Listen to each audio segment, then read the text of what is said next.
നമസ്കാരം, മലയാളി വാർത്തയിലേക്ക് സ്വാഗതം. കളിച്ച് ഹൂതികൾ ഇന്ത്യയിലും കളി തുടങ്ങിയിരിക്കുകയാണ്. ഗുജറാത്തിനടുത്ത ഇന്ത്യൻ സമുദ്രത്തിനുള്ളിൽ വെച്ച ചരക്ക് കപ്പലിന് നേരെ ഹൂതികളുടെ ഡ്രോൺ ആക്രമണം. ലെബനിയൻ പതാക വഹിക്കുന്ന കെമിക്കൽ പ്രൊട്ടക്ട് ടാങ്കിന് നേരെയാണ് ഹൂതികളുടെ ആക്രമണം ഉണ്ടായിരിക്കുന്നത്. ഇസ്രായേലുമായി ബന്ധമുണ്ട് എന്ന് പറയപ്പെടുന്നുമുണ്ട് ഈ കപ്പലിന്. സൗദി അറേബ്യയിൽ നിന്നും ഇന്ത്യയിലേക്കുള്ള യാത്രാമധ്യേയാണ് ആക്രമണം ഉണ്ടായത്. ആക്രമണത്തെ തുടർന്ന് കപ്പലിൽ തീപിടുത്തം ഉണ്ടായെങ്കിലും ഉടൻ അണയ്ക്കാൻ കഴിഞ്ഞുവെന്നാണ് പറയുന്നത്. ആർക്കും തന്നെ പരിക്കുകളുമില്ല. കഴിഞ്ഞ കുറച്ച് ദിവസങ്ങളായി ഹൂതി വിമതർ ചെങ്കടലിൽ കപ്പലുകൾക്ക് നേരെ ഡ്രോൺ ആക്രമണങ്ങളും റോക്കറ്റ് ആക്രമണങ്ങളും നടത്തുന്ന പശ്ചാത്തലത്തിലാണ് ഈ ആക്രമണം നടന്നത് എന്നത് ഇതിന്റെ ഗൗരവം വർദ്ധിപ്പിക്കുന്നുമുണ്ട്. ഇറാന്റെ പിന്തുണയുള്ളവരാണ് ഹൂതി വിമതർ. യമന്റെ ഭൂരിഭാഗം പ്രദേശങ്ങളുടെയും നിയന്ത്രണം കയ്യിലുള്ള വിമതർ ഇതുവരെ 10 കപ്പലുകളിലായി 100ഓളം ഡ്രോൺ മിസൈൽ ആക്രമണങ്ങൾ നടത്തിയതായി ഒരു അമേരിക്കൻ വക്താവ് അറിയിച്ചു. ഗസ യുദ്ധത്തിന്റെ പശ്ചാത്തലത്തിൽ ഇസ്രായേലിനെ ഉന്നം വെച്ചാണ് ആക്രമണമെന്നും വക്താവ് പറയുന്നു.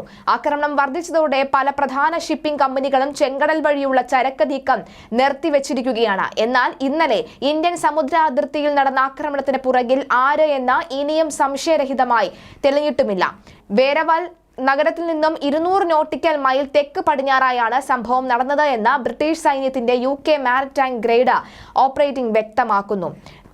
ഓപ്പറേഷൻസ് വ്യക്തമാക്കുന്നു. ക്രൂഡ് ഓയിൽ ആയിരുന്നു കപ്പലിലെന്ന് ചില റിപ്പോർട്ടുകൾ പറയുന്നുണ്ട്. കപ്പലിന് കേടുപാടുകൾ സംഭവിച്ചതായും പറയപ്പെടുന്നു. ചെങ്കടലിൽ നിന്നും മാറി നടക്കുന്ന ആദ്യത്തെ ആക്രമണമാണ് ഇത്. ഇറാനിയൻ ഡ്രോണുകളുടെ ആക്രമണം പരിധിക്കുള്ളിലാണ് സംഭവം നടന്ന സ്ഥലം എന്നതും ശ്രദ്ധേയം.